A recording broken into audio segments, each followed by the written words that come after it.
गेल्या अनेक दिवसांपासून मुंबईतील हवेचा दर्जा घसरलाय। त्यामुळे मुंबईसह आसपासच्या परिसरातील खालावलेल्या हवेच्या गुणवत्ता सुधारण्यासाठी पालिकेने प्रयत्न सुरू केलेत। यातच मुंबईतील वाढत्या प्रदूषणावर अंकुश ठेवण्यासाठी महापालिकेने कारवाई करीत 53 बांधकाम प्रकल्पांना कामे थांबवा अशी नोटीस बजावली आहे। बांधकाम स्थळावरील धूळ प्रदूषण, मार्गदर्शक तत्वांचं उल्लंघन आणि संवेदन यंत्रणा बंद असल्याचे आढळल्यास ही कारवाई करण्यात येणार आहे। बांधकाम परिसरात AQI मोजणारी यंत्रणा नियमित सुरू असावी, ती बंद आढळल्यास कठोर कारवाई केली जाईल असा इशारा अतिरिक्त आयुक्त डॉक्टर अश्विनी जोशी यांनी दिलाय।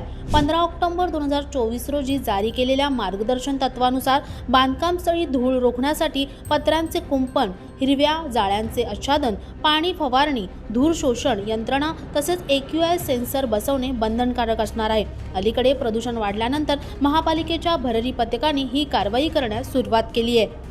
सर्वाधिक वायू प्रदूषण असलेले बोरिवली पूर्व, मालाड पश्चिम, चकाला अंधेरी पूर्व, देवनार, माझगाव, नेवीनगर, कुलाबा, मुलुंड पश्चिम, पवई हे 8 विभाग महानगरपालिकेच्या रडारवर आहेत। मुंबईतील रस्ते स्वच्छता आणि धूळ नियंत्रण मोहिमेची जबाबदारी सध्या प्रशासनाने कनिष्ठ पर्यवेक्षकांवर सोपवली आहे।